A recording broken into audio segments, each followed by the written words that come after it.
शेतकरी बांधवांनो, हा जो काही आपण प्लॉट पाहताय एकदम तलवारीसारखा असा हा दिसलेला ऊस, तर हा ऊस आहे फुले ऊस 13007. 10 ऑक्टोबर 2025 रोजी जे आहे ते हा तुटला होता. म्हणजे हा जो दिसतोय हा खोडवा आहे आणि लेबरच्या साह्यानं जे आहे ते हे तुटलेलं आहे. हे त्याचं खोडव्याचे बुडके. तर बुडके तुटल्याच्या नंतर आता जवळपास हा 1 2 3 तीन चार कांडेवर जे आहे ते आता कांडी ह्यानं धरलेली आहे. ह्या खोडव्यानं तीन चार कांडेवर आहे. 10 ऑक्टोबर 2025ला हा तुटलेला आहे. आज आहे 5 डिसेंबर. तर ह्या व्हरायटीला आपल्याला पुढं शाश्वत ठेवण्याच्या अनुषंगानं किंवा बऱ्यापैकी आपल्या भागात प्लांटेशन झालेलं आहे. तर काय म्हणजे ह्याच्यातल्या त्रुटी किंवा ह्याचं उपाययोजना कशा पद्धतीने केल्या पाहिजे त्या संदर्भात आपण हे करतोय. आम्हाला जे काही ह्याच्यात दिसतंय तर मेजर प्रॉब्लेम ही आहे गवती वाढ. बघा हे सगळं जे आहे ते एकदम गवताचं बेट जे आहे ते तयार झालेलं. ह्या ठिकाणी कारखान्याला जाणारे जे आहे ते ऊस तयार होत नाहीत. हा एक महत्त्वाचा विषय.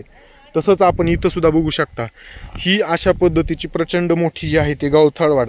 आणि ह्या गवताळ वाढीमुळं जे आहे ते आपलं नुकसान जे आहे ते कसं होतं तर या ठिकाणी ऊस जे आहे ते कारखान्याला जाणारे तयार होत नाहीत आणि त्याच्यामुळं आपलं आर्थिक नुकसान जे आहे ते होतं. जसं इथं हे बेट आहे, मग तिथलं ते बेट दाखवलं. आणखीन मी पुढं हे दाखवेन. हो का, हे सुद्धा बेट जे आहे ते पूर्णपणे गवतीवाडीचं आहे. असे भरपूर बेट जे आहे ते ह्याच्यामध्ये आहेत. तर लक्षात घ्या शेतकरी बांधवांनो, हे गवतीवाड जर आपल्याला रोखायची असेल तर हे बेट जे आहे ते आपण उपटून काढून टाकणं गरजेचं आहे, नष्ट करणं गरजेचं. आणि ह्या ठिकाणी तुटाळ भरणं ह्याच जातीची गरजेची आहे. दुसरी जात नका लावू, हीच जात ह्या ठिकाणी लावा. हा महत्त्वाचा विषय. तुटल्याच्या नंतर खोडवा तुटल्याच्या नंतर तात्काळ एक फवारणी आपण ह्या ठिकाणी करणं गरजेचं आहे, जागेवर ह्या बुडख्यांवर सुद्धा.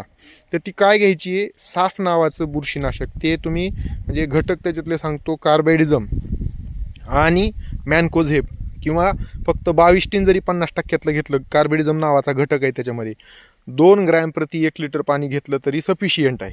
सोबत क्लोरोपायरिफॉस घ्या आपण, 50% घ्या किंवा 20% 2 मिली प्रति 1 लिटर पाणी. आता हे का सांगतोय तर ह्या ठिकाणी सगळीकडे जर आपण बघितलं ह्या पूर्ण ऊसामध्ये, आता नवीन ऊसामध्ये सुद्धा मोठ्या प्रमाणामध्ये जे आहे ते ह्या ठिकाणी जे आहे ते हे तांबेरा रोगाचा प्रादुर्भाव आपल्याला दिसतोय.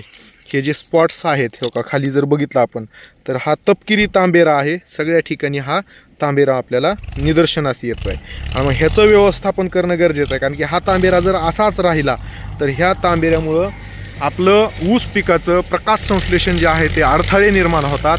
आणि त्याच्यामुळं बघा आता इथं सुद्धा बघा, इथं तर हाताला लागल असा इतका मोठ्या प्रमाणामध्ये तांबेरा जो आहे तो ह्याचे पेस्ट्युल्स जे आहे ते आपल्याला इथं ह्या ठिकाणी मोठ्या प्रमाणामध्ये दिसत आहेत. त्याच्यामुळं ते सांगितलेली फवारणी घेणं गरजेचं आहे. रस शोषक किडी व्यवस्थापनाच्या अनुषंगानं ते सुद्धा आपण करणं गरजेचं आहे. दुसरा विषय मी परत दाखवीन. आता जवळून थोडंसं जर आपण बघितलं, हे तांबेरा खाणारा एकदम लालसर असा हा शेतकऱ्यांचा मित्र कीटक आहे. त्याच्यामुळं तो काहीतरी कीड आहे असं आता कृषी दुकानदारांना सुद्धा वाटतं की ते काहीतरी कीटक आहे. म्हणून एखाद्या वेळेस दुकानदार आपल्याला विनाकारण ह्या ठिकाणी जे आहे ते रासायनिक कीटकनाशक देऊ शकतात. तर ती घ्यायची गरज नाही आहे.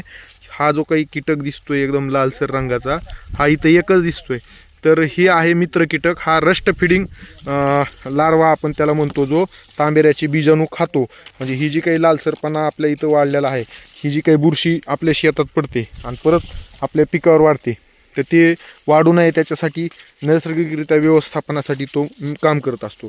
पण आता ह्या ऊसामध्ये काय करायला पाहिजे, ह्या उभ्या ऊसामध्ये आता तांबेरा रोखण्यासाठी आपल्याला फॉलिक्युअर नावाचं जे काही बुरशीनाशक आहे त्याची तात्काळ फवारणी जी आहे ते आपण घेणं गरजेचं आहे. 1 मिली प्रति 1 लिटर पाणी याप्रमाणे फॉलिक्युअर किंवा तुम्ही टोबिकोनाझॉल नावाचा जो घटक आहे तो कुठल्याही कंपनीचा घेतला तर काय हरकत नाही.